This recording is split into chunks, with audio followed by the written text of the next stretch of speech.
জয় হিন্দ, জয় Bharat. Dear viewers, পৃথিবীতে এমন বেশ কিছু স্বাধীনতা আন্দোলন রয়েছে যেগুলো কয়েক বছর নয় বরং কয়েক দশক ধরে চলছে, কিন্তু তাদের মধ্যে সবচেয়ে বিতর্কিত, সবচেয়ে রক্তক্ষয়ী এবং সবচেয়ে আলোচিত আন্দোলন হলো বেলুচিস্তান স্বাধীনতা আন্দোলন বা বেলোচ লিবারেশন মুভমেন্ট। বেলোচদের দাবি তাদের স্বাধীন রাষ্ট্রকে প্রতারণার মাধ্যমে একরকম জোর করে পাকিস্তানের সঙ্গে যুক্ত করা হয়েছিল।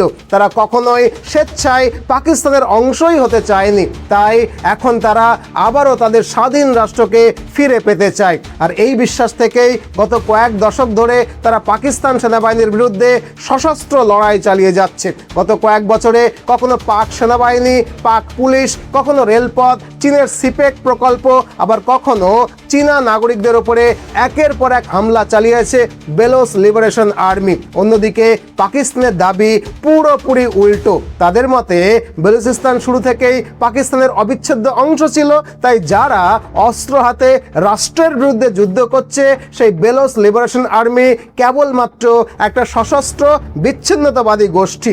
অতএব প্রশ্ন হলো, তাহলে আসল সত্যিটা কি? বেলোচরা কিসের ভিত্তিতে স্বাধীন রাষ্ট্রের দাবি করছে? সত্যিই কি প্রতারণার মাধ্যমে তাদেরকে পাকিস্তানের সঙ্গে যুক্ত করা হয়েছিল? ইতিহাস কি বলছে? বেলোচদের দাবির কি সত্যিই কোনো ঠোস ঐতিহাসিক ও আইনি ভিত্তি রয়েছে, নাকি ইতিহাসের অন্য কোনো গোপন অধ্যায় রয়েছে যেটা পাকিস্তান কখনোই সামনে আনতে চাইছে না? আর এই প্রশ্নগুলোর উত্তর জানতে আমাদের শুধুমাত্র বেলুচিস্তানের আজকের সংঘাতের ঘটনাগুলোর কথা জানলেই হবে না, আমাদেরকে ফিরে যেতে হবে কয়েক শতাব্দী আগের ইতিহাসে, যখন পাকিস্তান নামের কোনো রাষ্ট্রই ছিল না। আর বেলোচরা তখন একরকম স্বাধীনভাবেই বসবাস করত তাদের বেলোচ ভূখণ্ডে। আর তখন বেলোচদের আলাদা রাজনৈতিক পরিচয়, আলাদা শাসন ব্যবস্থা ছিল।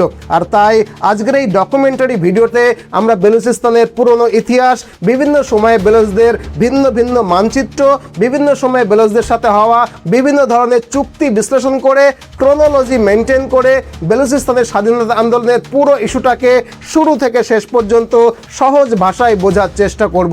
ভিডিওটা যেহেতু ডকুমেন্টারি টাইপ এবং রিসার্চ বেসড একটা ভিডিও, তাই এটা 1 ঘন্টা বা তার বেশি সময়ও লাগতে পারে। আশা করি ধৈর্য নিয়ে শুরু থেকে শেষ পর্যন্ত দেখবেন। So let's start. তবে তার আগে একটা 1 মিনিটের বিরতি। আশা করি সহানুভূতির সঙ্গে বিষয়টা বিবেচনা করবেন। দেখুন, আমাদের একটা প্রতিষ্ঠান আছে মিশন MBBS কলকাতা, যারা দীর্ঘ 10 বছর ধরে সাধ্যের মধ্যে খরচে জর্জিয়া, রাশিয়া, উজবেকিস্তানের মতো বিদেশের মেডিকেল কলেজ থেকে MBBS পাশ করিয়ে আনছে। বিদেশের মেডিকেল কলেজে অ্যাডমিশন, অ্যাকোমোডেশন, ভিসা প্রসেসিং, যদি দরকার হয় ব্যাংক লোন, কারেন্সি এক্সচেঞ্জ, এমনকি মেডিকেল কলেজ পর্যন্ত পৌঁছে দেওয়ার সব ব্যবস্থা আমরাই করি। এক কথায় বিদেশ থেকে MBBS করার ক্ষেত্রে যা যা সাপোর্ট লাগে তার সব কিছুই আমরা মানে মিশন MBBS কলকাতা আপনাকে প্রোভাইড করব। তাই আপনার ছেলে বা মেয়ে যদি ফ্রেশার্স হয় বা ডপার্স হয়, তাহলে আমাদেরকে এই ফোন নাম্বারে ফোন করে বিস্তারিত জানতে পারেন, অথবা একটা অ্যাপয়েন্টমেন্ট ফিক্স করে আমাদের কলকাতার অফিসে এসেও কথা বলতে পারেন। কলকাতার অফিসে এলে আপনার সঙ্গে আমার দেখা হবে। তো চলুন এবার মূল আলোচনায় ফিরি। দেখুন, বেলুচিস্তানের স্বাধীনতা আন্দোলনের পুরো প্রেক্ষাপটটা বুঝতে হলে আমাদেরকে কয়েক শতাব্দীর আগের ইতিহাসে ফিরে যেতে হবে। তবে তার আগে পাকিস্তানের বর্তমান ভৌগোলিক কাঠামো সম্পর্কে সংক্ষেপে কয়েকটা বিষয় জেনে নেওয়াটা দরকার। পাকিস্তান মূলত 4টি প্রধান প্রদেশ নিয়ে গঠিত। একটা হলো খাইবার পাখতুনখোয়া, যার সীমান্ত আফগানিস্তানের সঙ্গে যুক্ত। এরপর রয়েছে পাঞ্জাব, যার সীমান্ত ভারতের সঙ্গে। এটি পাকিস্তানের সবচেয়ে গুরুত্বপূর্ণ প্রদেশ। দেশটির অধিকাংশ পলিটিক্যাল লিডার, আর্মি জেনারেল এই পাঞ্জাব প্রদেশ থেকেই আসে, এবং সত্যি কথা বলতে কি, রাষ্ট্রের বেশিরভাগ সম্পদও এই প্রদেশই ভোগ করে। এরপর রয়েছে সিন্ধ, যার ভারতের সঙ্গে সীমান্ত রয়েছে, আপনারা জানেন। আর সবচেয়ে বড় প্রদেশ হলো বেলুচিস্তান, যার সীমান্ত ইরান এবং আফগানিস্তানের সঙ্গে যুক্ত। আর বর্তমানের পুরো সংঘাত এই বেলুচিস্তানকে কেন্দ্র করেই। তো এ তো গেল পাকিস্তানের আজকের ভৌগোলিক অবস্থা। কিন্তু যদি আমরা এই অঞ্চলের প্রাচীন ইতিহাসের দিকে ফিরে দেখি, তাহলে দ্বাদশ শতকে আজকের মতো নির্দিষ্ট সীমানা নিয়ে কোনো বেলুচিস্তানের অস্তিত্ব কিন্তু তখন ছিল না। এমনকি এই অঞ্চলের নামও তখন বেলুচিস্তান ছিল না, বরং মানচিত্রে যে গোলাপি রঙের অংশটি দেখা যাচ্ছে সেখানে বিভিন্ন স্থানে ছোট ছোট বালজ গোত্রের লোকেরা বসবাস করত, যেমন মারকান গোত্র, কাচ্চি গোত্র, সিস্তান গোত্র, তুরবান গোত্র, এই রকম। তখন এখানে কোনো কেন্দ্রীয় রাজনৈতিক ব্যবস্থাই ছিল না। প্রতিটা গোত্রের নিজস্ব একজন প্রধান ছিলেন, আর তারা নিজেদের মতো করেই এই অঞ্চলে বসবাস করতেন, শাসন চালাতেন। এবার যদি আমরা এই মানচিত্রটি ভালো করে দেখি, তাহলে বুঝতে পারবো যে বর্তমান ইরান ও আফগানিস্তানের সীমান্ত সংলগ্ন এলাকায় বিভিন্ন বালজ গোত্রের লোকেরা ছোট ছোট ভূখণ্ডে বাস করত, কারণ সেই সময় আজকের মতো নির্দিষ্ট কোনো আন্তর্জাতিক সীমান্ত ছিলই না।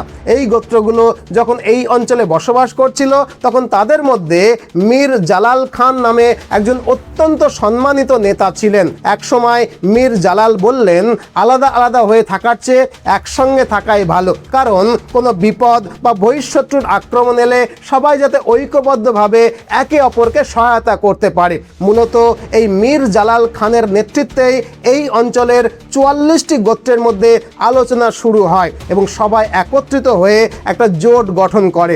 ইতিহাসে এই প্রথমবারের মতো এই অঞ্চলের বিভিন্ন গোত্র একটা ঐক্যবদ্ধ জোটে আবদ্ধ হয়, আর এটাই ছিল বেলুচদের ইতিহাসের সবচেয়ে বড় ঐতিহাসিক মোড়। তবে এমন নয় যে তারা কোনো নতুন রাষ্ট্র গঠন করেছিল। এই 44টা গোত্র শুধুমাত্র একটা যৌথ জোটের অধীনে একত্রিত হয়েছিল, যে জোটের নেতৃত্ব দিচ্ছিলেন মীর জালাল। অনেক ঐতিহাসিকবিদের মতে এভাবেই বেলুচিস্তান গঠনের ভিত্তিপ্রস্তর স্থাপিত হয়ে গিয়েছিল, আর সেই কারণেই বালচ সমাজে মীর জালালকে আজও বেলুচিস্তানের ফাউন্ডিং ফাদার হিসাবে সম্মানিত করা হয়। এরপরে দীর্ঘ সময় ধরে এই একই রকমের ব্যবস্থা চলতে থাকে।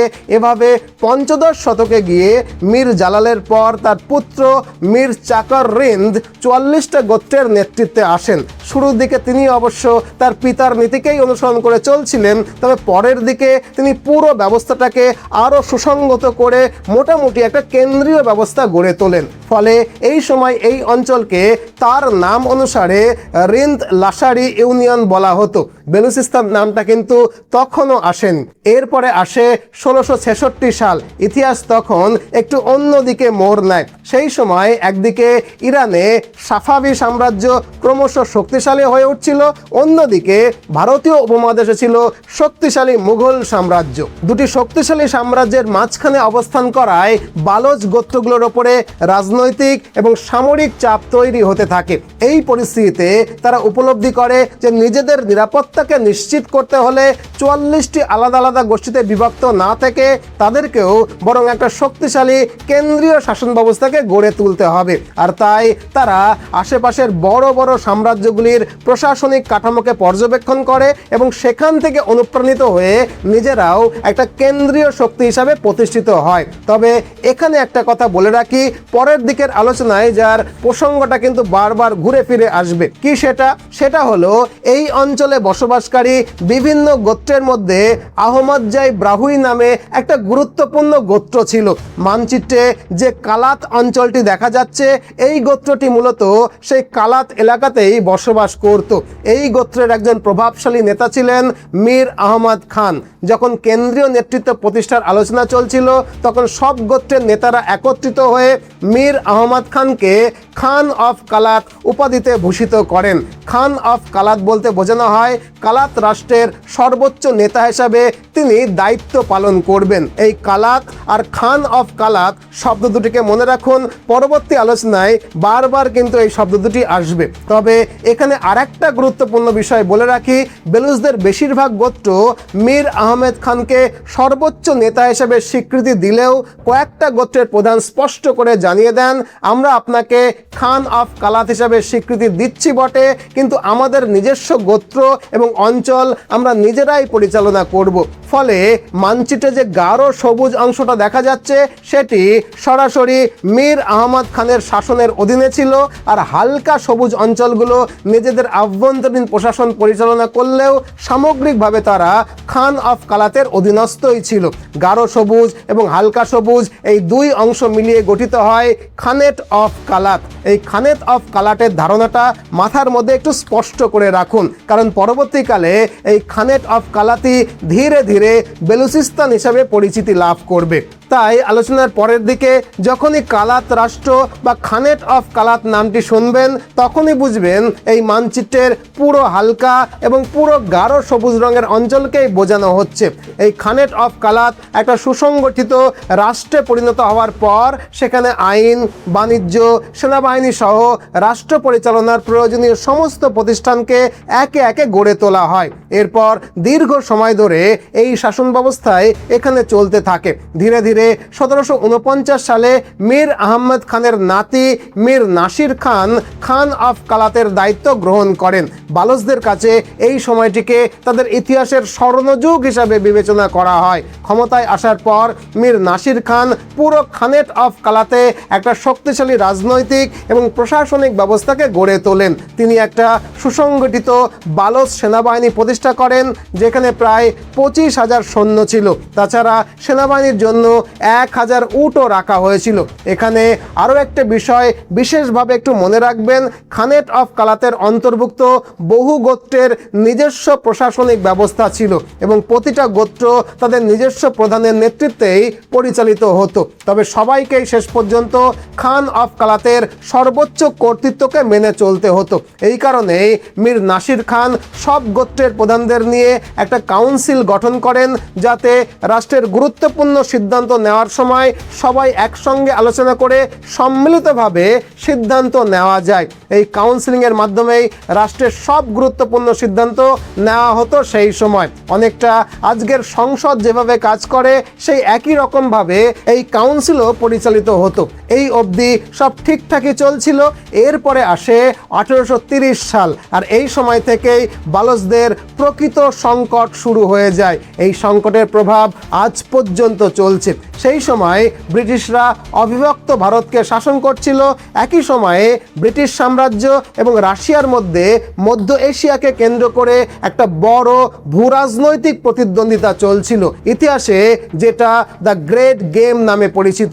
আপনি মানচিত্রে যে মধ্য এশিয়ার অঞ্চলটি দেখছেন, কাজাকিস্তান, উজবেকিস্তান, তুর্কমেনিস্তান সহ এই পুরো এলাকাটি তখন অত্যন্ত গুরুত্বপূর্ণ বলে বিবেচিত হতো, কারণ সেই সময়ের গুরুত্বপূর্ণ সব বাণিজ্য পথ, সিল্ক রুট এবং বিভিন্ন অর্থনৈতিক কর্মকাণ্ডের বড় অংশই এই অঞ্চলের মধ্য দিয়ে পরিচালিত হতো। ফলে যে সাম্রাজ্য এই অঞ্চলে তাদের রাজনৈতিক প্রভাব বা সামরিক উপস্থিতিকে প্রতিষ্ঠা করতে পারবে, তারা স্ট্র্যাটেজিক্যালি বিশাল সুবিধা পেতে পারত।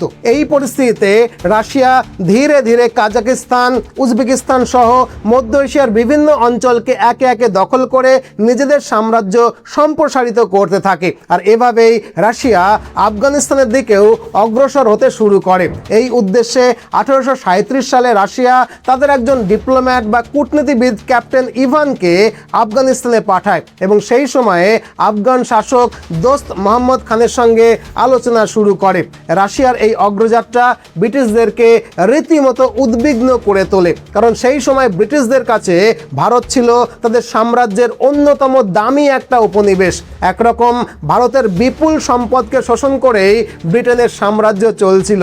তাই ব্রিটিশরা আশঙ্কা করতে শুরু করে, রাশিয়া যদি আফগানিস্তানে তাদের শক্তিশালী অবস্থানকে তৈরি করে ফেলে তাহলে ভবিষ্যতে তারা ভারতীয় সীমান্ত পর্যন্ত পৌঁছে যেতেই পারে। তবে ব্রিটিশরা সরাসরি রাশিয়ার সঙ্গে আবার কোনো যুদ্ধেও জড়িয়ে পড়তে চায়নি। তাই তারা একটা নতুন কৌশল গ্রহণ করে। ব্রিটিশদের পরিকল্পনা ছিল ভারত এবং রাশিয়ার মাঝখানে এমন একটা বাফার জোন তৈরি করতে হবে যেটা তাদের কন্ট্রোলে থাকবে, এতে রাশিয়ার পক্ষে ভারতের দিকে অগ্রসর হওয়াটা কঠিন হয়ে পড়বে। এই পরিকল্পনার অংশ হিসাবে ব্রিটিশরা সিদ্ধান্ত নেয় রাশিয়ার আগেই তারা আফগানিস্তানে প্রবেশ করবে এবং সেখানকার শাসক দোস্ত মোহাম্মদ খানকে সরিয়ে তাদের অনুগত একজন শাসক শাহ সুজাকে আফগানিস্তানের ক্ষমতায় বসাবে। এর ফলে আফগানিস্তানে ব্রিটিশদের প্রভাব রাশিয়ার তুলনায় অনেক বেশি হয়ে যাবে।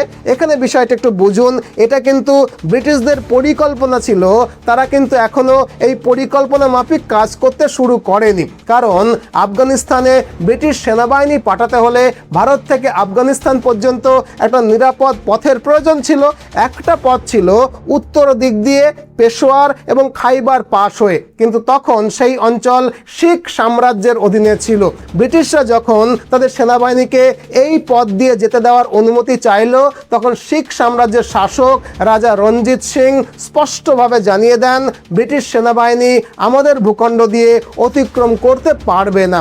শিখ সাম্রাজ্যের পথ বন্ধ হয়ে যাওয়ার পর ব্রিটিশরা যখন বিকল্প পথকে খুঁজতে শুরু করে, তখন তাদের নজরে পড়ে খানেট অফ কালাত, যাকে সেই সময় অনেকেই কালাত রাষ্ট্র বলেও উল্লেখ করতেন। ব্রিটিশদের পরিকল্পনা ছিল ভারত থেকে বোলান পাস, কোয়েটা এবং চামান হয়ে আফগানিস্তানে প্রবেশ করা। আশা করি ব্রিটিশদের পরিকল্পনাটা আপনারা বুঝলেন। তবে এখানে একটা কথা বলে রাখি, এর পরের আলোচনাতে আমি সহজভাবে বোঝানোর জন্য এই অঞ্চলকে বেলুচিস্তান বলবো, যদিও সেই সময় এই অঞ্চলের সরকারি নাম তখনও বেলুচিস্তান হয়নি।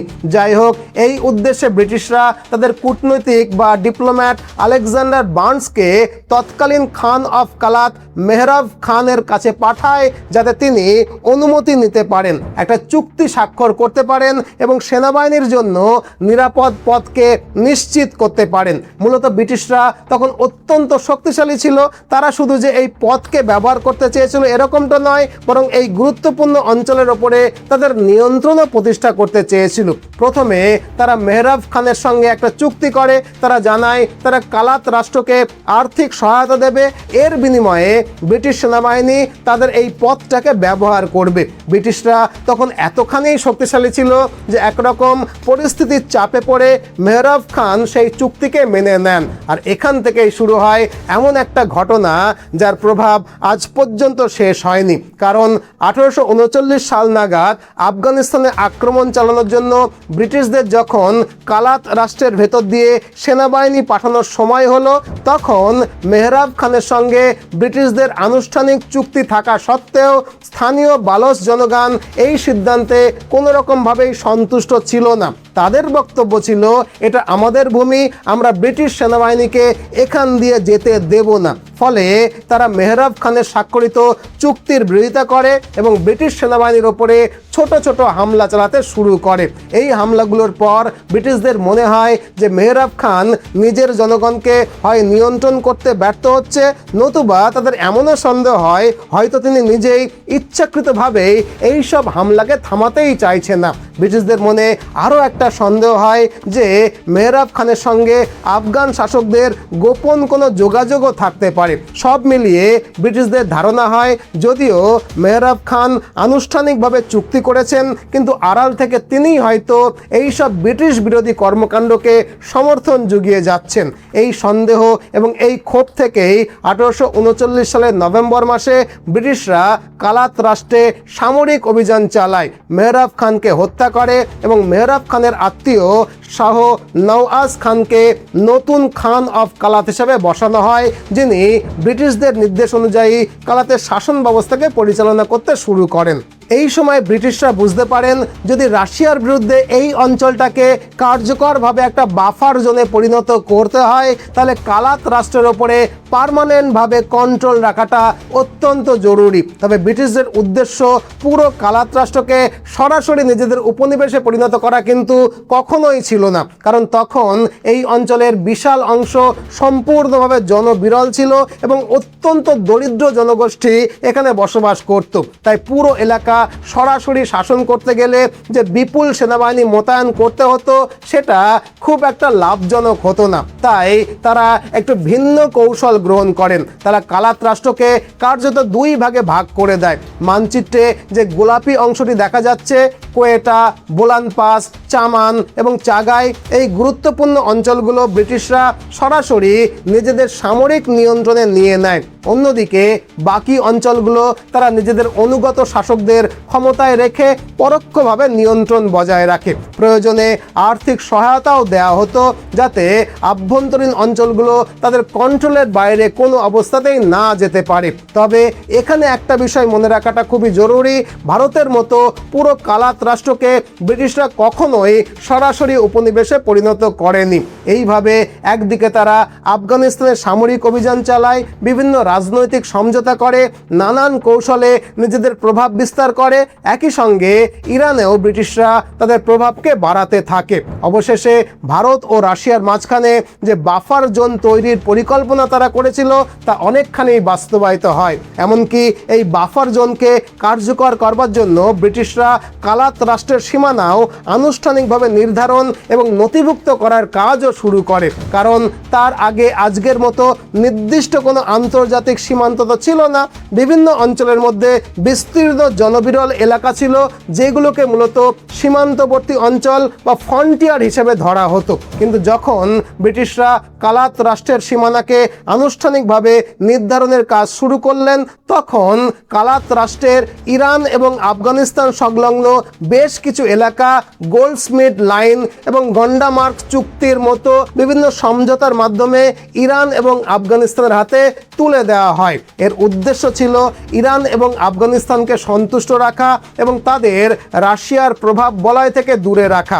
আশা করি এই অবধি পুরো পিকচারটা আপনাদের কাছে পরিষ্কার হলো। এবার আসি বেলুচিস্তানের সবচেয়ে গুরুত্বপূর্ণ অধ্যায়ে। কি সেটা? 1876 সালের 8ই ডিসেম্বর কালাত রাষ্ট্রের সঙ্গে ব্রিটিশদের একটা আনুষ্ঠানিক চুক্তি স্বাক্ষরিত হয়। এই ঐতিহাসিক চুক্তি ইতিহাসে ট্রিটি অফ কালাত নামে পরিচিত। এই চুক্তির অবশ্য কয়েকটা গুরুত্বপূর্ণ ধারাও ছিল যেটা আমরা পরে বলবো। এই ট্রিটি অফ কালাত চুক্তির কথাটা একটু মনে রাখুন, কারণ এর পরের ইতিহাস এই চুক্তির ওপরে ভিত্তি করেই কিন্তু আবর্তিত হবে। এর মধ্যে তৃতীয় ধারা মানে আর্টিকেল 3 বিশেষভাবে গুরুত্বপূর্ণ, কারণ এখান থেকেই বেলুচিস্তানের আগামী দিনের সংঘাতের শুরু বলা যেতে পারে। এই চুক্তির এই ধারা 3 অনুযায়ী ব্রিটিশরা কালাত রাষ্ট্রের পররাষ্ট্র নীতি নিজেদের নিয়ন্ত্রণে নিয়ে নেয়। অন্যদিকে দৈনন্দিন প্রশাসন এবং আভ্যন্তরীণ বিষয়গুলো পরিচালনার দায়িত্ব খান অফ কালাতের হাতেই থাকে। অর্থাৎ খান অফ কালাত শুধুমাত্র আভ্যন্তরীণ শাসনকে পরিচালনা করবে, কিন্তু বাইরের বিশ্বের সঙ্গে কালাতের সম্পর্ককে নিয়ন্ত্রণ করবে ব্রিটিশ সরকার।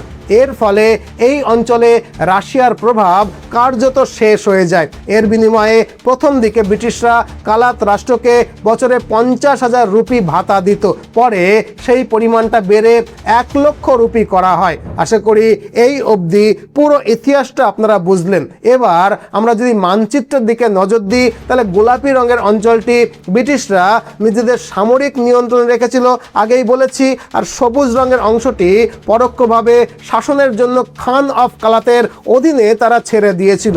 এরপরে 1887 সালে ব্রিটিশরা এই গোলাপি রঙের অংশটা লিজে নেয়, আর যার নতুন নাম দেওয়া হয় ব্রিটিশ বেলুচিস্তান। আর এভাবেই ইতিহাসে প্রথমবার অফিসিয়ালি এই বেলুচিস্তান নামটি সরকারিভাবে ব্যবহৃত হয়। অন্যদিকে বাকি সবুজ অংশটি তখনও কালাত রাষ্ট্র বা খানেট অফ কালাত নামেই পরিচিত ছিল। এরপরে প্রায় 50 থেকে 60 বছর এভাবেই চলছিল। এর অনেক পরে যখন ব্রিটিশরা ভারত ছেড়ে চলে যাওয়ার সময় হলো এবং অবিভক্ত ভারতকে দুভাগ করে ভারত এবং পাকিস্তান নামের দুটি রাষ্ট্র গঠন করার প্রস্তুতি শুরু হলো, তখন গিয়ে বেলুচিস্তান নিয়ে মূল সমস্যা শুরু হলো। সে এমন এক সমস্যা যার রেশ বেলুচিস্তানে আজ পর্যন্ত চলছে। তাই পরের ইতিহাসটা আরও মনোযোগ দিয়ে শুনুন। যাই হোক, যে সময় ভারত ভাগের প্রস্তুতি চলছিল সেই সময় কালাত রাষ্ট্রের শাসক মীর আহমেদ ইয়ার খান মনে করলেন, যেহেতু ব্রিটিশরা দেশ ছেড়ে চলে যাচ্ছে আর কালাত কখনোই ব্রিটিশদের সরাসরি উপনিবেশ ছিল না, তাই এখন থেকে কালাত নিশ্চয়ই একটা স্বাধীন রাষ্ট্রে পরিণত হবে। আর এই বিশ্বাসের পেছনে তার কিন্তু শক্তপোক্ত আইনি ভিত্তিও ছিল।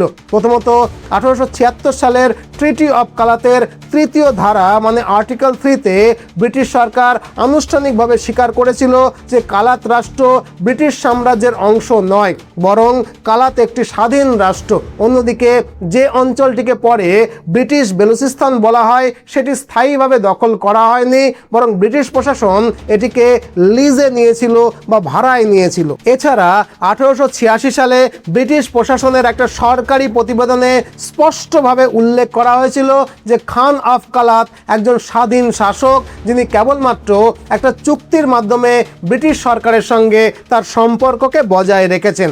এর আগে 1877 সালে দিল্লির ইম্পেরিয়াল অ্যাসেম্বলিতে খুদা ই দাদ খান অর্থাৎ তৎকালীন খান অফ কালাতকে স্বাধীন শাসক হিসাবে স্বীকৃতিও দিয়েছিল ব্রিটিশ সরকার। অর্থাৎ ব্রিটিশরা একাধিকবার আনুষ্ঠানিকভাবে স্বীকার করেছিল যে কালাত রাষ্ট্র একটা স্বাধীন রাষ্ট্র। ফলে আইনগতভাবে ব্রিটিশদের পক্ষে কখনোই এটা দাবি করা সম্ভব ছিল না যে কালাত রাষ্ট্র ব্রিটিশ সাম্রাজ্যের অবিচ্ছেদ্য অংশ, আর এমন দাবি ব্রিটিশরা অবশ্য কখনো করেওনি। তবে যে সময় ভারত ভাগের পরিকল্পনা চলছিল সেই সময় ব্রিটিশ এবং মার্কিন যুক্তরাষ্ট্র ভেবে দেখলো যে কালাত তুলনামূলকভাবে একটা দুর্বল রাষ্ট্র, তাই ব্রিটিশরা ভারত ত্যাগের সময় যদি কালাত রাষ্ট্রটা স্বাধীন রাষ্ট্র হিসাবে আত্মপ্রকাশ করে তাহলে কিছুদিনের মধ্যেই স্বাধীন কালাতের ওপরে রাশিয়ার প্রভাব বেড়ে যেতে পারে, যেটা কোনো অবস্থাতেই পশ্চিমাদের জন্য ভালো হবে না। তার বদলে কালাত যদি পাকিস্তানের অংশ হয়ে যায় তাহলে কালাতের ওপরে রাশিয়ার প্রভাব বিস্তারের সম্ভাবনা অনেকখানি কমে যাবে, কারণ পাকিস্তানের ওপরে ব্রিটিশদের অলরেডি যথেষ্ট প্রভাব ছিল। মূলত এই কারণেই ব্রিটিশরা চাইছিল যে কালাত পাকিস্তানের সঙ্গে জুড়ে যাক, আর এখান থেকেই শুরু হয়ে যায় নতুন রাজনৈতিক জটিলতা। মানে কালাত স্বাধীনতা চাইছিল আর ব্রিটিশরা চাইছিল কালাত পাকিস্তানের সঙ্গে জুড়ে যাক, অথচ আইনগতভাবে কালাত রাষ্ট্র কখনোই ব্রিটিশ সাম্রাজ্যের অংশই ছিল না।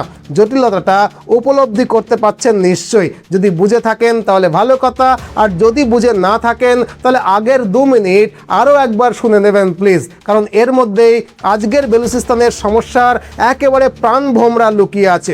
যাই হোক, ব্রিটিশরা যখন অবিভক্ত ভারত ছেড়ে যাওয়ার প্রস্তুতি নিচ্ছিল সেই সময় ভারত ভাগের আলোচনায় মূলত 2টি পক্ষ ছিল, মোহাম্মদ আলী জিন্নাহ মুসলিম লীগ আর জওহরলাল নেহরুর কংগ্রেস।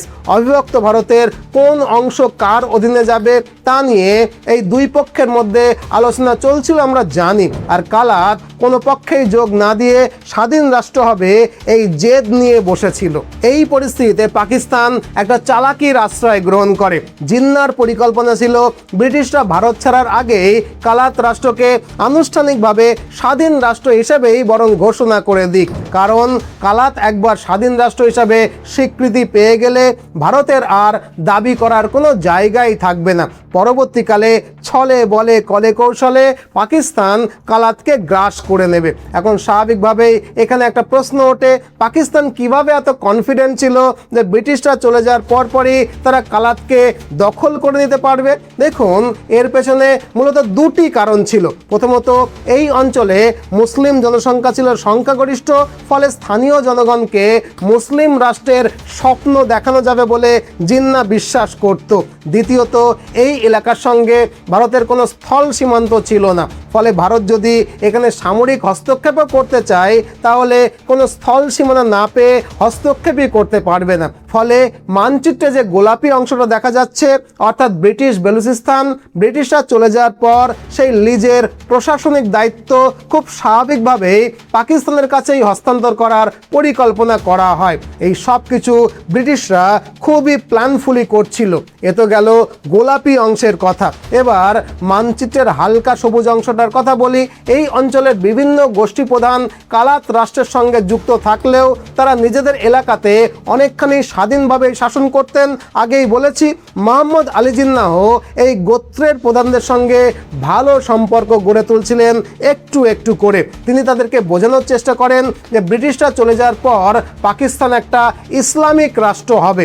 যদি তারা পাকিস্তানের সঙ্গে যুক্ত হয় তাহলে তাদেরকে স্বায়ত্তশাসন দেওয়া হবে। শুধু তাই নয়, তাদের নিজস্ব সংস্কৃতি, নিজস্ব পরিচয়ও পাকিস্তানের শাসন কাঠামোর মধ্যেই স্বাধীনভাবে টিকে থাকবে। জিন্নার এই বক্তব্যে অনেক গোত্রপ্রধানই ভীষণভাবে প্রভাবিত হন, কারণ কালাত রাষ্ট্রের মূল অংশ অর্থাৎ মানচিত্রের গাঢ় সবুজ অংশ, সেখানকার নেতৃত্বের একটা বড় অংশ কালাতকে একটা ধর্মনিরপেক্ষ রাষ্ট্র হিসাবে গড়ে তোলার কথা বলছিল। অন্যদিকে জিন্নাহ বলছিলেন মুসলিম রাষ্ট্রের কথা। এই পরিস্থিতিতে জিন্নাহর দৃঢ় বিশ্বাস ছিল, একবার যদি কালাত আইনগতভাবে ভারতের দাবির বাইরে চলে যায় তাহলে খুব সহজেই পাকিস্তান কালাতকে দখল করে নেবে। আর জিন্নাহর এই পরিকল্পনা ব্রিটিশদের স্বার্থের সঙ্গেও মিল ছিল, তাই ব্রিটিশরাও পরোক্ষভাবে জিন্নাহর পরিকল্পনাকেই সমর্থন করে। আর এভাবে রীতিমতো পরিকল্পনা করে জিন্নাহ প্রকাশ্যে খান অফ কালাতের স্বাধীন রাষ্ট্রের দাবিকে সমর্থন করে দেয়। তিনি বলেন, কালাত রাষ্ট্র কখনোই ব্রিটিশ সাম্রাজ্যের অংশই ছিল না, ব্রিটিশদের সঙ্গে তাদের সম্পর্ক ছিল কেবল চুক্তি এবং লিজের ভিত্তিতে, তাই ব্রিটিশরা চলে গেলে কালাতকে স্বাধীন রাষ্ট্র হিসেবেই স্বীকৃতি দিয়ে দেওয়া উচিত। জিন্নাহর এই প্রকাশ্য অবস্থানে খান অফ কালাত অত্যন্ত আনন্দিত হন এবং জিন্নাহ যেহেতু একজন দক্ষ আইনজীবী ছিলেন, এই কারণে 1946 সালে খান অফ কালাত মীর আহমেদ ইয়ার খান জিন্নাহকে পুরো কালাত রাষ্ট্রের আইনি উপদেষ্টা বা লিগ্যাল অ্যাডভাইজার হিসেবে নিযুক্ত করেন। আর দায়িত্ব গ্রহণের পর 1946 সালের মার্চ মাসে জিন্নাহ কালাতের স্বাধীনতার পক্ষে একটা বিস্তারিত মেমোরান্ডাম প্রস্তুত করেন। এই মেমোরান্ডামটা ব্রিটিশ সরকারের ক্যাবিনেট মিশনে জমাও তিনি দিয়ে দেন। এরপরে 1947 সালের 29 জুন মানে স্বাধীনতার ঠিক আগে ব্রিটিশরা এই অঞ্চলের শাহী জিরগাকে আহ্বান জানায়। শাহী জিরগা একটা কাউন্সিল, কিন্তু এটি কোনো নির্বাচিত প্রতিষ্ঠান ছিল না, এটি ছিল ব্রিটিশ প্রশাসনের মনোনীত একটা পরিষদ যারা বিভিন্ন প্রশাসনিক কাজে ব্রিটিশদেরকে সহায়তা করত। ব্রিটিশরা শাহী জিরগার সদস্যদের পাশাপাশি কোয়েটা পৌরসভার কিছু মনোনীত সদস্যকে নিয়ে একটা ভোটাভুটির আয়োজন করেন। এই ভোটের উদ্দেশ্য ছিল ব্রিটিশ বেলুচিস্তান ভবিষ্যতে কার সঙ্গে যুক্ত হবে সেই নির্ণয়টা নিয়ে নেওয়া। এই ভোটাভুটি নিয়ে কালাত রাষ্ট্র তীব্রভাবে আপত্তি জানায়। তাদের অভিযোগ ছিল কালাত রাষ্ট্রের কোনো প্রতিনিধিকে এতে অন্তর্ভুক্ত করা হয়নি, কোনো গণভোটও অনুষ্ঠিত করা হয়নি, তাদের অনুমতি ছাড়াই ব্রিটিশ বেলুচিস্তানের ভবিষ্যৎ নিয়ে এই রকমের কোনো ভোটাভুটিকে তারা মানে না। আর এরকম ছলচাতুরি করে ওই ভোটের ফল ঘোষণার পর ব্রিটিশরা সিদ্ধান্ত নেয় ব্রিটিশরা ভারত ছাড়ার সময় ব্রিটিশ বেলুচিস্তান অঞ্চল পাকিস্তানের হাতে তুলে দেওয়া হবে। এই সিদ্ধান্তের বিরুদ্ধে কালাত অঞ্চলের বালোচ গোত্রগুলো তীব্র প্রতিবাদ জানায়। তাদের যুক্তি ছিল ব্রিটিশরা এই অঞ্চল স্থায়ীভাবে দখল করেনি, তারা কেবল লিজে নিয়েছিল, তাই ভাড়া করা বা লিজে নেওয়া সম্পত্তি ব্রিটিশরা কোন অধিকারে পাকিস্তানের হাতে হস্তান্তরিত করছে। যাই হোক, এভাবে ব্রিটিশ বেলুচিস্তান পাকিস্তানের হাতে চলে গেলে কালাত রাষ্ট্রের ভবিষ্যৎ কী হবে সেই নিয়ে বিতর্ক তখনও জারি ছিল। এই বিতর্কের মধ্যেই এলো 1947 সালের 4ই আগস্ট। এই সময় সর্বোচ্চ আলোচনা চলছিল যে এই দিনই কালাত রাষ্ট্র স্বাধীনতার স্বীকৃতি পেতে চলেছে। সেই দিন মানে 4 আগস্ট মাউন্টব্যাটেন মোহাম্মদ আলী জিন্নাহ এবং খান অফ কালাতের মধ্যে একটা গুরুত্বপূর্ণ মিটিং হয়। এই বৈঠকে সিদ্ধান্ত নেওয়া হয় যে 1838 সালে কালাত রাষ্ট্রের যে সাংবিধানিক মর্যাদা ছিল স্বাধীনতার পরও সেই একই মর্যাদা বহাল থাকবে, অর্থাৎ কালাতকে একটা স্বাধীন রাষ্ট্র হিসাবেই বিবেচিত করা হবে। এই সিদ্ধান্তে খান অফ কালাত অত্যন্ত সন্তুষ্ট হন, তবে তিনি প্রস্তাব দেন এই সিদ্ধান্তটি লিখিত চুক্তির মাধ্যমে আনুষ্ঠানিকভাবে স্বাক্ষর করা হোক যাতে ভবিষ্যতে কোনো বিতর্ক না থাকে। কিন্তু ব্রিটিশরা জানতো এমন লিখিত চুক্তি পাকিস্তানের ভবিষ্যৎ পরিকল্পনার জন্য সমস্যার সৃষ্টি করতে পারে, তাই তারা মৌখিকভাবে কালাতের স্বাধীনতার কথা স্বীকার করলেও কোনো লিখিত চুক্তিতে কখনোই স্বাক্ষর করেনি। তাদের বক্তব্য ছিল এই মুহূর্তে আলাদা করে এমন নথির কোনো প্রয়োজন নেই। এরপরে খান অফ কালাত অন্তত পক্ষে প্রকাশ্যে তাদের স্বাধীনতার ঘোষণা দেওয়ার অনুরোধ করেন, কিন্তু ব্রিটিশরা সেটিও প্রত্যাখ্যান করেন। তারপরেও খান অফ কালাত বিষয়টা নিয়ে বড় কোনো বিরোধ সৃষ্টি করেননি। তার বিশ্বাস ছিল খুব শীঘ্রই তাদের ভূমি, তাদের সংস্কৃতি, তাদের জাতীয় পরিচয় নিয়ে কালাত একটা স্বাধীন রাষ্ট্রে পরিণত হবে। তবে ওই দিন মানে 1947 সালের 4ই আগস্ট কালাত রাষ্ট্র এবং পাকিস্তানের মধ্যে একটা স্ট্যান্ড স্টিল এগ্রিমেন্ট চুক্তি স্বাক্ষরিত হয়।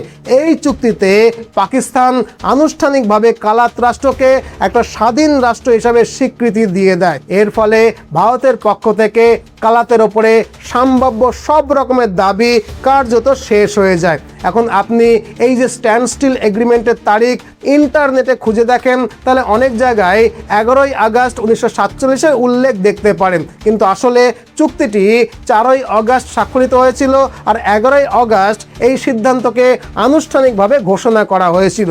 যাই হোক, এই চুক্তিতে পাকিস্তান অত্যন্ত সন্তুষ্ট ছিল, কারণ স্ট্যান্ড স্টিল চুক্তি স্বাক্ষর হওয়ার ফলে এই পুরো বিষয় থেকে ভারতের যে কোনো রকমের দাবি কার্যত শেষ হয়ে গিয়েছিল। মানে যদি এই চুক্তি না হতো তাহলে কাশ্মীরের মতো কালাত নিয়েও ভারত এবং পাকিস্তানের মধ্যে নতুন করে বিরোধ সৃষ্টি হতে পারত। এরপরে ব্রিটিশরা ভারত ছেড়ে চলে যায়। 1947 সালের 15ই আগস্ট ভারত স্বাধীনতা লাভ করে এবং পাকিস্তানও পৃথক রাষ্ট্র হিসাবে আত্মপ্রকাশ করে। ঠিক এই সময়ে খান অফ কালাত মীর আহমদ ইয়ার খানও কালাত রাষ্ট্রের স্বাধীনতা ঘোষণা করেন। এই অবধি সব কিছুই ঠিকঠাক চলছিল, আর তারপর থেকেই আসল বেইমানি করার খেলাটা শুরু করে দেয় পাকিস্তান। ব্রিটিশ এবং পাকিস্তান তাদের পূর্ব পরিকল্পনা অনুযায়ী একে একে পদক্ষেপ করতে শুরু করে। কি সেই পদক্ষেপ? 15ই আগস্টের প্রায় এক মাস পরে, অর্থাৎ 1947 সালের 12ই সেপ্টেম্বর সবাইকে চমকে দিয়ে ব্রিটিশ সরকার একটা সংক্ষিপ্ত সরকারি বিবৃতিকে প্রকাশ করে। সেখানে বলা হয়, খান অফ কালাত মীর আহমদ ইয়ার খান কালাত রাষ্ট্রের স্বাধীনতা ঘোষণা করেছেন, তবে বর্তমানে কালাত রাষ্ট্র আন্তর্জাতিক দায়িত্ব পালনের জন্য প্রস্তুত নয়। এখন প্রথম শুনতে এই বিবৃতিটা খুবই সাধারণ বলে মনে হলেও এর রাজনৈতিক গুরুত্ব ছিল অত্যন্ত সুদূর প্রসারী। মানে এই বক্তব্যের মধ্যে দিয়ে ব্রিটিশরা পরোক্ষভাবে কালাতকে পাকিস্তানের সঙ্গে যুক্ত হওয়ার মেসেজ দিচ্ছিল, আর এরপর থেকেই পাকিস্তান কালাত রাষ্ট্রকে পাকিস্তানের সঙ্গে যুক্ত হওয়ার জন্য রীতিমতো চাপ দিতে শুরু করে। একদিকে তারা কালাতে সামরিক অভিযান চালানোর প্রস্তুতি নিতে থাকে এবং ধীরে ধীরে কালাত সীমান্তে সেনা মোতায়েন করতেও শুরু করে, আর অন্যদিকে আগে যে সমস্ত অঞ্চল মারকান, লাসবেলা এবং খারান কালাত রাষ্ট্রের সঙ্গে যুক্ত ছিল, জিন্নাহ আলাদাভাবে তাদের সঙ্গেও একে একে আলোচনা করতে শুরু করেন। এই পরিস্থিতি দেখে 1947 সালের ডিসেম্বর মাসে খান অফ কালাত দ্রুত ব্রিটিশ সরকারের কাছে সামরিক সহায়তা চান। তিনি অভিযোগ করেন যে পাকিস্তান কালাতকে জোর করে নিজেদের সঙ্গে সংযুক্ত করতে চাইছে এবং সামরিক হামলার প্রস্তুতি নিচ্ছে, কিন্তু ব্রিটিশ সরকার সরাসরি তাদের অনুরোধকে প্রত্যাখ্যান করেন। এরপর তিনি যথাক্রমে আফগানিস্তান এবং ভারত উভয় দেশের কাছেও সাহায্য চান, কিন্তু এই দুই দেশও কালাতকে কোনো রকম সামরিক সহায়তা দিতে রাজি হয়নি। সমালোচকরা বলেন যে সেদিন যদি নেহেরু কালাতকে সামরিক সহায়তা দিতেন তাহলে আজ হয়তো বেলুচিস্তান পাকিস্তানের অংশই হতো না। ফলত পাকিস্তান পুরোপুরি ফ্রিডম পেয়ে যায় এবং 1948 সালের জানুয়ারির শুরুতে পাকিস্তান মারকান, লাসবেলা এবং খারানের নেতাদের সঙ্গে পৃথকভাবে সমঝোতা করেন। পাকিস্তান তাদের আর্থিক সহায়তা দেওয়ার প্রতিশ্রুতি দেয়, তাদের শাসকদের মর্যাদা বজায় রাখার আশ্বাস দেয় এবং তাদের সংস্কৃতি এবং পরিচয়ে হস্তক্ষেপ করা হবে না বলেও জানিয়ে দেয়। এই প্রতিশ্রুতির পর 1948 সালের 17ই মার্চ এই অঞ্চলগুলো পাকিস্তানের সঙ্গে যুক্ত হয়ে যায়। এর ফলে কালাত রাষ্ট্র চারদিক থেকে কার্যতভাবে বিচ্ছিন্ন হয়ে পড়ে। মানচিত্র দেখলে বোঝা যায় যে এটি এক প্রকার স্থলবেষ্টিত রাজনৈতিকভাবে একঘরে হয়ে গিয়েছিল। এখন এর মধ্যেই পাকিস্তানের হাতে আগে থেকেই ব্রিটিশ বেলুচিস্তান এসে গেছিল, যেটা আমি আগেই বলেছি। এরপরে নতুন অঞ্চলগুলো যুক্ত হওয়ার পর পুরো এলাকাটায় পাকিস্তানের নিয়ন্ত্রণে চলে আসে। এর ঠিক 10 দিন পরে পাকিস্তানের মেজর জেনারেল মোহাম্মদ আকবর খান সেনাবাহিনী নিয়ে কালাতের দিকে অগ্রসর হন। একই সঙ্গে পাকিস্তানের নৌবাহিনীর দুটো যুদ্ধজাহাজ পাশনি এবং জিওয়ানি বন্দরে মোতায়েন রাখা হয়। চারদিক থেকে চাপ সৃষ্টি করে খান অফ কালাতকে বন্দি করে করাচিতে নিয়ে যাওয়া হয় এবং সেখানে টানা 3 দিন ধরে তার উপরে অকথ্য নির্যাতন করে প্রাণনাশের হুমকি দিয়ে রীতিমতো জোর করে একটা নথিতে স্বাক্ষর করিয়ে নেওয়া হয়। এরপর পুরো কালাত রাষ্ট্র পাকিস্তানের অন্তর্ভুক্ত হয়ে যায় আর তারপরে এই নতুন প্রশাসনিক ইউনিটের নতুন নাম রাখা হয় বেলুচিস্তান। যদিও বেলুচিস্তানের সাধারণ মানুষ পাকিস্তানের এই দখলদারি মনোভাবকে কখনোই মেনে নিতে পারেনি, ফলে পাকিস্তানের অভ্যন্তরে নতুন করে আর একটা নতুন সমস্যার উদ্ভব ঘটে। খান অফ কালাতের ভাই প্রিন্স আব্দুল করিম এই ঘটনায় অত্যন্ত ক্ষুব্ধ হন। তার অভিযোগ ছিল পাকিস্তান প্রতিশ্রুতি ভঙ্গ করেছে। 1948 সালের এপ্রিল মাসে তিনি প্রায় 100 থেকে 150 জন তার অনুসারীকে নিয়ে বেলুচ ন্যাশনাল লিবারেশন কমিটি এটা গঠন করেন এবং পাকিস্তানি সেনাবাহিনীর বিরুদ্ধে গেরিলা যুদ্ধ শুরু করেন।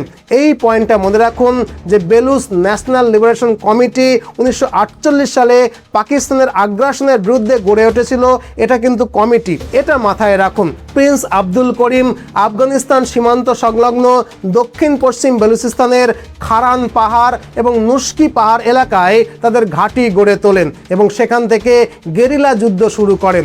পাকিস্তানি বাহিনীর ওপরে তারা একের পর এক হামলা চালাতে থাকে। তাদের মূল দাবি ছিল আমাদের স্বাধীন রাষ্ট্র, আমাদেরকে ফিরিয়ে দাও। সংখ্যায় তারা খুব কম ছিল, কিন্তু পাহাড়ি এলাকায় প্রতিটা পথঘাট তাদের চেনা ছিল, ফলে পাকিস্তানের বড় সেনাবাহিনীর জন্য তাদেরকে মোকাবেলা করা কোনো সহজ কাজ ছিল না। তারা পাহাড় থেকে নেমে আকস্মিক হামলা চালিয়ে আবার দ্রুত পাহাড়ে ফিরে যেত। এতে পাকিস্তানের সেনাবাহিনী দীর্ঘমেয়াদী সমস্যায় পড়ে। অবশেষে 1948 সালের 8ই জুলাই পাকিস্তানি বাহিনী প্রিন্স আব্দুল করিমের সঙ্গে আলোচনায় বসে। পাকিস্তানের আর্মি পবিত্র কোরআনের ওপরে হাত রেখে শপথ করে বলে যে আপনারা পাহাড় থেকে নেমে আত্মসমর্পণ করুন, আমরা আপনাদের ক্ষমা করে দেব। আপনাদের সঙ্গে থাকা অন্য গোত্রগুলোকেও নিচে নেমে আসতে বলুন, তাদেরকেও কোনো ক্ষতি করা হবে না। এখনই এই সংঘর্ষের ইতি টানা হোক। এখন কোরআনের শপথ মুসলমানদের কাছে অত্যন্ত পবিত্র একটা শপথ। প্রিন্স আব্দুল করিম এবং তার অনুসারীরা এই আশ্বাসে বিশ্বাস করে পাহাড় থেকে নেমে আসেন, কিন্তু নিচে নামার পরই কোরআনের শপথ ভেঙে পাকিস্তান আর্মি তাদের সবাইকে গ্রেপ্তার করে কোয়েটা কারাগারে পাঠিয়ে দেয়। এরপরে 1948 সালের 10ই ডিসেম্বর তাদের 10 বছরের কারাদণ্ড দেওয়া হয়। আর কোরআনের নামে শপথ নিয়ে এই রকমের বিশ্বাসঘাতকতাকে বেলুচরা আজ পর্যন্ত ভুলতে পারেনি। বেলুচরা আজও ভুলতে পারেনি একজন সাচ্চা মুসলমান হয়ে কেউ কিভাবে কোরআনের নামে মিথ্যে শপথ করতে পারে। যাই হোক, এইভাবে বেঈমানির মাধ্যমে বেলুচিস্তানকে দখল করার কিছু বছর পর পাকিস্তানের সামনে আরও একটা নতুন সংকট তৈরি হয়। 1955 সালের 14ই অক্টোবর পাকিস্তান তখন দুটি ভৌগোলিক অংশে বিভক্ত ছিল। একটা ছিল পূর্ব পাকিস্তান, যেটা আজকের বাংলাদেশ, অন্যটা ছিল পশ্চিম পাকিস্তান। পশ্চিম পাকিস্তানে 4টি প্রধান প্রদেশ ছিল: Sindh, north West frontier Province, Punjab এবং এই বেলুচিস্তান। এই সময় পাকিস্তান সরকার 1 ইউনিট পলিসি চালু করার সিদ্ধান্ত নেয়। এই 1 ইউনিট পলিসি এটা আবার কি? আসলে এতদিন পর্যন্ত পশ্চিম পাকিস্তানের 4টি প্রদেশের নিজস্ব প্রশাসনিক ক্ষমতা এবং নিজস্ব স্বতন্ত্র পরিচয় ছিল।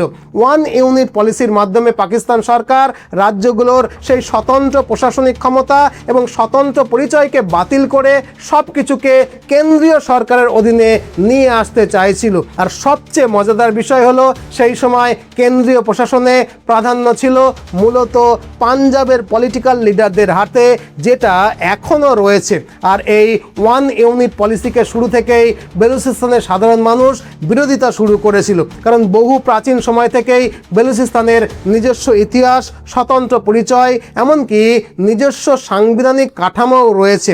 1 ইউনিট নীতি কার্যকর হওয়ার ফলে সেই স্বতন্ত্র পরিচয় ধীরে ধীরে বিলীন হয়ে যেতে পারে। এমনকি বেলুচিস্তান নামটিও সরকারি প্রশাসনিক ব্যবস্থায় প্রায় হারিয়েই যেতে বসেছিল। তার পরিবর্তে পুরো অঞ্চলকে পশ্চিম পাকিস্তান পাকিস্তান হিসাবেই অভিহিত করা শুরু হয়ে যায়। এর ফলে বেলুচিস্তান নামটি সরকারি প্রশাসনিক কাঠামো থেকে কার্যত হারিয়ে যেতে বসেছিল।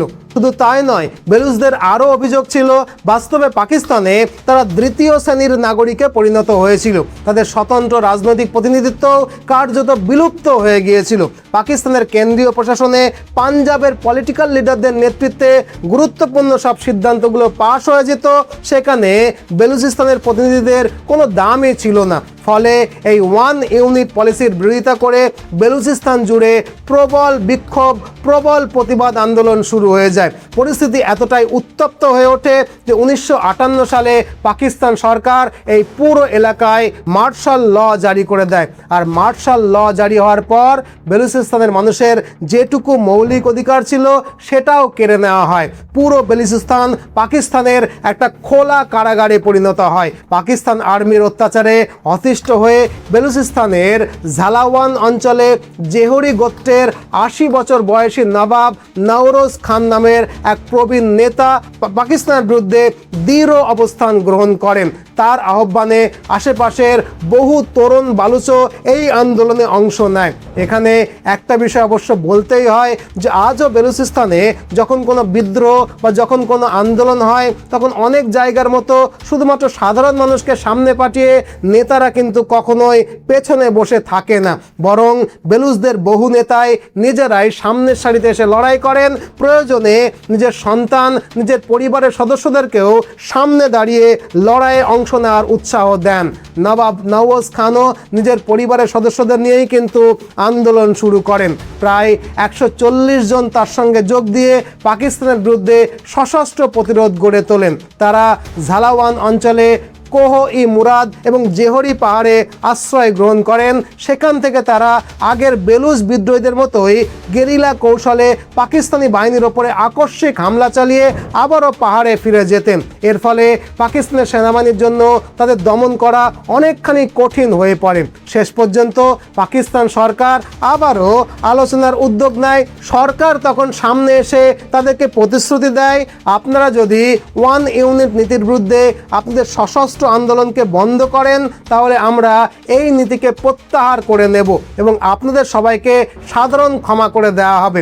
আর এটা তারা পবিত্র কোরআনের নামে শপথ নিয়ে বলে। এখন বেলুচরা আবারও একই ভুল করে। পাকিস্তান আর্মি এর আগেও একবার কোরআনের শপথ নিয়ে সেই শপথকে ভেঙেছিল, সেই কথা ভুলে গিয়ে তারা আবারও কোরআনের শপথকে বিশ্বাস করে। কারণ আবারও বলছি, মুসলমানদের কাছে কোরআনের শপথ কিন্তু অত্যন্ত অত্যন্ত পবিত্র একটা শপথ। ফলে কোরআনের শপথে বিশ্বাস করে তারা আবারও পাহাড় থেকে নেমে আসে, কিন্তু নিচে নেমে আসার পর তাদের সবাইকেই গ্রেপ্তার করে কারাগারে পাঠানো হয়। এরপরে 1960 সালের 15ই জুলাই নবাব নওরোজ খান এবং তার ছেলে এবং আরও কয়েকজনকে মৃত্যুদণ্ড দিয়ে দেওয়া হয়। কোরআনের নামে শপথ করেও দ্বিতীয়বার এই রকম বিশ্বাস ভঙ্গ করায় বেলুচিস্তানের সাধারণ মানুষ ক্ষোভে ফেটে পড়েন। ফলে বেলুচিস্তানের সাধারণ মানুষ বেলুচিস্তানের বিভিন্ন এলাকায় ছোট ছোট সশস্ত্র সংগঠন গড়ে তোলেন। তারা পাকিস্তানের সেনাবাহিনী, পুলিশ, রেলপথ, টেলিযোগাযোগ ব্যবস্থা, সরকারি সরবরাহ ব্যবস্থার ওপরে ধারাবাহিকভাবে আক্রমণ চালাতে শুরু করে। আর এর জবাবে পাকিস্তান সামরিক অভিযান, এমনকি বিমান হামলা পর্যন্ত শুরু করে দেয়। কিন্তু পাহাড়ি অঞ্চলে প্রতিটা পথ সম্পর্কে বেলুচ যোদ্ধাদের গভীর ধারণা থাকায় পাকিস্তান সেনাবাহিনীর জন্য পরিস্থিতি অত্যন্ত কঠিন হয়ে ওঠে। অবশেষে 1970 সালের 1 জুলাই জেনারেল ইয়াহিয়া খান আনুষ্ঠানিকভাবে ওয়ান ইউনিট নীতিকে বাতিল করে দেন। এই নীতি বাতিল হওয়ার পর 1970 সালের 7ই ডিসেম্বর পাকিস্তানের ইতিহাসে প্রথমবারের মতো সারা দেশে সাধারণ নির্বাচন অনুষ্ঠিত হয়। এই নির্বাচনে বেলুচিস্তান সহ সমস্ত প্রদেশেই কিন্তু সমানভাবে অনুষ্ঠিত হয়েছিল। বেলুচ জনগণ মূলত তাদের নিজস্ব রাজনৈতিক দল ন্যাশনাল আওয়ামী পার্টি NAP এবং জমিয়াতি উলেমায়ে ইসলাম JUI-কে ভোট দেয়। একদিকে একই সময়ে পূর্ব পাকিস্তান অর্থাৎ বর্তমানের বাংলাদেশ পাকিস্তান থেকে বিচ্ছিন্ন হয়ে স্বাধীন বাংলাদেশ হিসাবে আত্মপ্রকাশ করে। বাংলাদেশ স্বাধীন হওয়ার পর পাকিস্তানের পূর্ববর্তী সাংবিধানিক কাঠামো ভেঙে যায় এবং নতুন সংবিধান প্রণয়নের প্রয়োজন হয়ে পড়ে। আর নতুন সংবিধান তৈরির জন্য বেলুচিস্তানের বিজয়ী রাজনৈতিক দল এনএপি এবং জেইউআই এর সমর্থন অত্যন্ত গুরুত্বপূর্ণ হয়ে ওঠে। অন্যদিকে বাংলাদেশ হারানোর পর পাকিস্তান সরকারও বেশ কিছুটা নমনীয় অবস্থান গ্রহণ করে। এই সময় প্রধানমন্ত্রী জুলফিকার আলী ভুট্টো নতুন সংবিধান প্রণয়নের জন্য বেলুচিস্তানের নির্বাচিত দলগুলোর সহযোগিতা চান এবং এই প্রক্রিয়ায় বেলুচ নেতৃত্বকে গুরুত্বপূর্ণ দায়িত্বও দেওয়া হয়। আতাউল্লাহ মেঙ্গল বেলুচিস্তানের মুখ্যমন্ত্রী নিযুক্ত হন, ঘৌস বখত গভর্নর হিসেবে দায়িত্ব পান।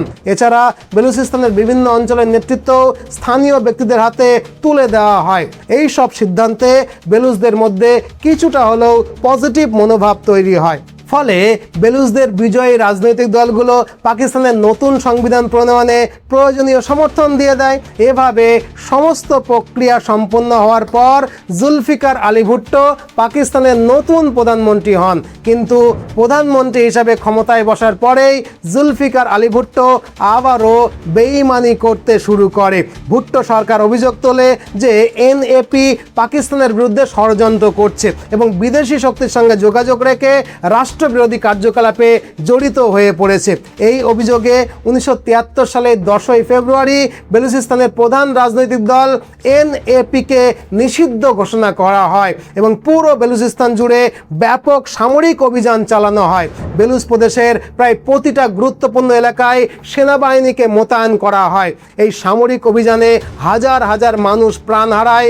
বেলুচ সাংবাদিক, শিক্ষার্থী, রাজনৈতিক কর্মী, সামাজিক কর্মী, গোত্র প্রধান সবার বিরুদ্ধে কঠোর দমন পীড়ন চালানো হয়। ফলে গোটা বেলুচিস্তানে বিভিন্ন অঞ্চলে আবারও গেরিলা যুদ্ধ শুরু হয়ে যায়।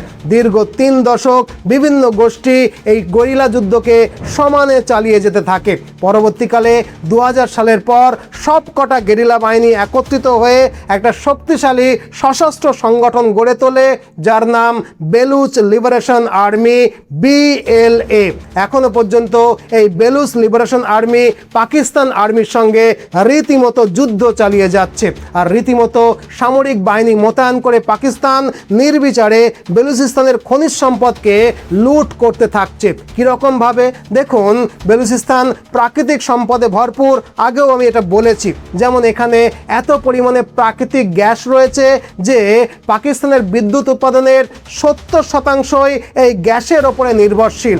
মানে এখান থেকে গ্যাস নিয়ে পাকিস্তানের 70% অঞ্চলে আলো জ্বলে, অথচ বেলুচিস্তানকে রাখা হয় অনুন্নয়নের অন্ধকারে। একইভাবে বেলুচিস্তানের হারমাই এলাকায় একটা বড় সড়ো কয়লা খনি রয়েছে, সেখান থেকে কয়লা তুলে আন্তর্জাতিক বাজারে বিক্রি করে পাকিস্তান। আবার ধরুন, সুই নামের একটা জায়গা আছে যেখানে বিপুল পরিমাণে সোনা এবং তামা মজুত রয়েছে। এই সোনা আর তামাকে পাকিস্তান চীনের কাছে বিক্রি করে। আর বিপুল এই খনিজ সম্পদকে লুট করবার জন্য চীন পাকিস্তানের সঙ্গে সিপ্যাক চুক্তি করে। আবার এই সিপ্যাক চুক্তির ফলে বেলুচিস্তান আরও বেশি অশান্ত হয়ে ওঠে।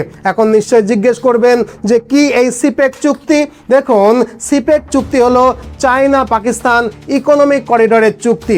এই চুক্তি অনুসারে 2015 সালে একটা চুক্তি স্বাক্ষরিত হয়, যে চুক্তির মাধ্যমে চীন বেলুচিস্তানের গাওদর বন্দরকে ডেভেলপ করার প্রস্তাব দেয় এবং চীনের সিংজিয়াং অঞ্চলের কাশগড় থেকে বেলুচিস্তানের এই গাওদর বন্দর পর্যন্ত সড়ক এবং রেলপথ নির্মাণের প্রস্তাব দেওয়া হয়। মূলত এই রোড এবং রেলপথের মাধ্যমে বেলুচিস্তান থেকে খনিজ সম্পদ তুলে নিয়ে চীন সরাসরি নিজের দেশে নিয়ে যাওয়ার ব্যবস্থা করে। মানে বেলুচিস্তানের খনিজ সম্পদকে আরও দ্রুততার সঙ্গে শোষণ করবার ব্যবস্থা করা হয় আর কি। এখন পাকিস্তান বেলুচিস্তানের মানুষের সঙ্গে কোনো রকমের কথা না বলেই এই চুক্তি সম্পন্ন করায় এই চুক্তি নিয়েও বেলুচদের মধ্যে অসন্তোষ শুরু হতে থাকে। তাদের অভিযোগ ছিল, গাওদর প্রকল্পের মতো গুরুত্বপূর্ণ সিদ্ধান্ত নেওয়ার আগে বেলুচিস্তানের কোনো নেতার সঙ্গে কেন কোনো রকমের আলোচনা, কেন কোনো রকমের পরামর্শ করা হয়নি। এছাড়া এই প্রকল্পে কর্মসংস্থান তৈরি হওয়ারও কথা ছিল, অথচ কার্যক্ষেত্রে দেখা যায় যে চীন তাদের দেশ থেকে শ্রমিক নিয়ে এসে এখানকার বন্দরে কাজ করাচ্ছে। শুধু তাই নয়, চীনা শ্রমিকদের নাগরিকদের থাকার জন্য বেলুচিস্তানে একটা ছোট চীনা শহর পর্যন্ত বানানো হয়েছে, যে শহরকে চীনের সেনারা পাহারা দিয়ে রাখত। সেখানে প্রবেশ করার অধিকার কোনো সাধারণ বেলুচ মানুষের ছিল না। ফলে বেলুচিস্তানের মানুষের মধ্যে এটা নিয়ে আরও অসন্তোষ বাড়তে থাকে, আর তাদের দমন করবার জন্য চীন এখানে বড় সংখ্যক সেনা মোতায়েন করে। এর পাশাপাশি এই অঞ্চলে পাক সেনাবাহিনীর স্থায়ী উপস্থিতিও আরও বাড়ানো হয়, যেটা বেলুচিস্তানের সাধারণ মানুষের কাছে আরও বড় অসন্তোষের কারণ হয়ে দাঁড়ায়। অন্যদিকে চীনা প্রকৌশলীদের উদ্যোগে বেলুচিস্তানের চাগাই জেলায় সোনা এবং তামার আরও একটা বিশাল খনিজ ভাণ্ডার আবিষ্কৃত হয়। এখানে প্রায় 412 মিলিয়ন টন সোনা এবং তামা মজুদ আছে জানা যায়। চীন এই সোনা আর তামা উত্তোলন করে তাদের নিজের দেশে নিয়ে যেতে শুরু করেছে। সমালোচকদের অভিযোগ অনুযায়ী এই খনি প্রকল্প থেকে যে টাকা আসে তার 50% চীনের ভাগে পড়ে, 48% পাকিস্তানের ভাগে যায়, আর মাত্র 2% বেলুচিস্তানের ভাগে আসে। এই পরিস্থিতিতে বেলুচদের মধ্যে ক্ষোভ আরও বাড়তে থাকে। এরপরে বেলুচ লিবারেশন আর্মি বা BLA ধারাবাহিকভাবে গাওদার বন্দরকে লক্ষ্য করে হামলা চালাতে শুরু করে। তারা পরিকাঠামো, গ্যাস পাইপলাইন, সেখানে কর্মরত চীনা শ্রমিক এবং চীনা নাগরিকদের লক্ষ্য করে একের পর এক হামলা চালাতে শুরু করে। BLA গাওদার বন্দর, সিপ্যাকের সংশ্লিষ্ট বিভিন্ন প্রকল্প এবং চীনা পরিকাঠামোর ওপরে লাগাতার হামলা চালাতে থাকে। বিভিন্ন হামলায় বহু চীনা নাগরিক পাকিস্তানে নিহত হতেও শুরু করে। পরিস্থিতি এমন জায়গায় গিয়ে পৌঁছয় যে চীন নিজেই সিপ্যাক প্রকল্পের নিরাপত্তা নিয়ে উদ্বেগ প্রকাশ করে এবং পাকিস্তানি সেনাদের উপরে ভরসা না করে বেলুচিস্তানে আরও বেশি চাইনিজ সেনা মোতায়েন করে। একদিকে উন্নত সমরাষ্ট্রে সুসজ্জিত চাইনিজ সেনা, অন্যদিকে ব্যাপক পরিমাণে পাক সেনা স্থায়ীভাবে বেলুচিস্তানে অবস্থান করলে 2018 সালের দিকে বেলুচ বিদ্রোহী গোষ্ঠীগুলো একটা গুরুত্বপূর্ণ সিদ্ধান্তে এসে পৌঁছয়। তাদের উপলব্ধি হয় ছোট ছোট আলাদা সংগঠন গড়ে পৃথকভাবে গেরিলা যুদ্ধ চালালে বেলুচিস্তানকে স্বাধীন করাটা মুশকিল হয়ে যাবে। তাই তারা সিদ্ধান্ত নেয় সব কটা সংগঠনকে এক ছাতার তলায় নিয়ে আসতে হবে। এই লক্ষ্যে গঠিত হয় BRAS, মানে বেলুচ রাজি আজই সাঙ্গার। এটি মূলত বিভিন্ন বেলুচ সশস্ত্র সংগঠনের একটা সমন্বিত জোট। সমালোচকরা বলে নতুন এই বেলুচ মুক্তিযোদ্ধাদের জোটকে পৃথিবীর বিভিন্ন দেশ অস্ত্র, রসদ এবং অর্থ দিয়ে সহায়তা করতে শুরু করেছে। ফলে তারা আরও ব্যাপকভাবে হামলা চালাতে শুরু করলো। 2025 সালে এসে BRAS এর কার্যক্রম আরও তীব্র হয়ে উঠল। এই সময় তারা বেলুচ ন্যাশনাল আর্মি বা BNA গঠনের ঘোষণা করে এবং বেলুচ ন্যাশনাল আর্মি গঠন হওয়ার পর তারা শুধুমাত্র বেলুচিস্তান ভূখণ্ডে নয়, পাকিস্তানের মূল ভূখণ্ডের অভ্যন্তরেও নানা রকমের নাশকতা চালাতে শুরু করেছে এবং বেলুচ ন্যাশনাল আর্মি পাকিস্তানি নিরাপত্তা বাহিনীর বিরুদ্ধে বড় বড় সব হামলা চালাচ্ছে। আর এই সব হামলায় তারা এত উন্নত সব অস্ত্রশস্ত্র, উন্নত গ্রেনেড, বোমা, লকেট লঞ্চার ব্যবহার করছে যে পাকিস্তান আর্মি রীতিমতো ভয় পেয়ে গেছে। ফলে পরিস্থিতি আর শুধুমাত্র বিচ্ছিন্ন গেরিলা হামলার মধ্যেই সীমাবদ্ধ থাকছে না। 2025 সালের 11ই মার্চ কোয়েটা থেকে পেশোয়ারগামী জাফর এক্সপ্রেস ট্রেনে একটা বড় হামলার ঘটনা ঘটে। ট্রেনে প্রায় 450 জন যাত্রী ছিল। এই অভিযানে 64 জন যাত্রী এবং পাকিস্তান সেনাবাহিনীর 50 জনের বেশি মিলিটারি অফিসার নিহত হন, বাকিদেরকে বন্দি বানিয়ে নেওয়া হয়। আর এই ঘটনা ঘটতেই প্রথমবারের জন্য বেলুচিস্তান ইস্যুটা আন্তর্জাতিক ক্ষেত্রে আলোচিত হতে শুরু করে। এভাবে বেলুচ ন্যাশনাল আর্মি লাগাতার পাকিস্তানি আর্মির ওপরে আক্রমণ চালিয়ে যাচ্ছে, সমানে পাক মিলিটারি আউটপোস্টগুলোকে টার্গেট করা হচ্ছে। আর তারা কিভাবে কাজ করছে, যেমন বেলুচিস্তান থেকে খনিজ সম্পদে পূর্ণ যে ট্রেনগুলো চীনের দিকে যাচ্ছে সেগুলোর লাইনকে উড়িয়ে দেওয়া হচ্ছে, মাঝে মাঝে তো ট্রেন শুদ্ধই হাইজ্যাক করে নেওয়া হচ্ছে। 2, রেল যোগাযোগ, ব্রিজ, সড়ক পথ এগুলোকে বিস্ফোরক দিয়ে উড়িয়ে দিচ্ছে এবং বেলুচিস্তানকে মূল পাকিস্তান থেকে আলাদা করে ফেলছে। আর 3, বেলুচিস্তানের চীনা ইঞ্জিনিয়ার এবং চীনা নাগরিকদের ওপরে লাগাতার আক্রমণ চালিয়ে যাচ্ছে তারা। 4 তারা এক ধরনের বোমা ব্যবহার করছে যাকে বলা হচ্ছে improvised exclusive device. Automatic remote control দিয়ে নিয়ন্ত্রণ করে এই বোমার সাহায্যে হঠাৎ করে সেনাবাহিনীর কনভয়কে তারা উড়িয়ে দিচ্ছে। আর এই চতুর্মুখী আক্রমণের ফলে পাকিস্তানের সেনাবাহিনীর ওপরে এক ধরনের চাপ সৃষ্টি করা হচ্ছে। মিলিটারি পরিভাষায় এই চাপকে বলা হয় মিলিটারি ট্রেশন, অর্থাৎ যত দিন যাবে পাকিস্তানকে আরও বেশি খরচ করে বেলুচিস্তানকে নিয়ন্ত্রণে রাখতে হবে। প্রতি মাসেই বেলুচিস্তানের সেনাদের বাজেট বাড়াতে হবে। তাছাড়া যত বেশি হামলা হবে, যত বেশি ইনফ্রাস্ট্রাকচার নষ্ট হবে, পাকিস্তানি সেনাবাহিনীর খরচ তত বেশি করে বাড়তে থাকবে। এভাবে একটা সময় আসবে যখন পাকিস্তানের বাজেট এতটাই কমে যাবে যে বেলুচিস্তানকে নিয়ন্ত্রণ করায় রীতিমতো কঠিন হয়ে যাবে পাকিস্তান আর্মির পক্ষে। আর বেলুচ ন্যাশনাল আর্মি সেই সময়টার জন্যই অপেক্ষা করছে। তাছাড়া বর্তমানে পাকিস্তানের সামনে সবচেয়ে বড় চ্যালেঞ্জ হলো বেলুচিস্তানকে এখন আন্তর্জাতিক ক্ষেত্রে অনেক বড় শক্তিধর দেশ অর্থ, অস্ত্র আর রসদ দিয়ে সহায়তা করে যাচ্ছে। তাই বেলুচিস্তানের পরিস্থিতি ক্রমশ এমন দিকে এগোচ্ছে যে মনে করা হচ্ছে 1971 সালের মতো বেলুচিস্তানও খুব শীঘ্রই পাকিস্তানের হাতছাড়া হয়ে যাবে। দীর্ঘ শোষণ, দীর্ঘ নিপীড়ন, দীর্ঘ অত্যাচার থেকে মুক্ত হবে বেলুচিস্তান। সব মিলিয়ে বেলুচিস্তানের এই স্বাধীনতা আন্দোলনের ইস্যু আসলে দীর্ঘ ইতিহাস, চুক্তি, বেইমানি, ভূ রাজনীতি, বিভিন্ন দাবির একটা জটিল অধ্যায়। আশা করি এই জটিল অধ্যায়টাকে সহজভাবে আপনাদেরকে বুঝিয়ে বলতে পারলাম। ভিডিওটা ভালো লাগলে অবশ্যই একটা লাইক করবেন, আপনার মতামত অবশ্যই কমেন্ট বক্সে জানাবেন। আর এই রকমের গবেষণা ভিত্তিক ভিডিও পেতে চ্যানেলটাকে অবশ্যই সাবস্ক্রাইব করে রাখবেন। আর হ্যাঁ, ভিডিওর শুরুতে যেটা বলছিলাম, আমাদের একটা প্রতিষ্ঠান রয়েছে মিশন MBBS কলকাতা, যারা বিদেশ থেকে ডাক্তারি পড়িয়ে আনতে সব রকমের সহায়তা করে। যদি আপনি আপনার ছেলে বা মেয়েকে সাধ্যের মধ্যে খরচে বিদেশ থেকে ডাক্তারি পড়িয়ে আনতে চান, তাহলে এই ফোন নম্বরে ফোন করে বিস্তারিত জানতে পারেন, অথবা ফোন করে একটা অ্যাপয়েন্টমেন্ট বুক করে আমাদের কলকাতার অফিসে এসেও কথা বলতে পারেন। কলকাতার অফিসে এলে আপনার সঙ্গে আমার দেখা হবে। আজ এ পর্যন্তই, নতুন ভিডিও নিয়ে আবারও দেখা হবে। ততদিনে ভালো থাকবেন, সুস্থ থাকবেন, সদা সর্বদা ভারতের পক্ষে থাকবেন। জয় হিন্দ, জয় ভারত।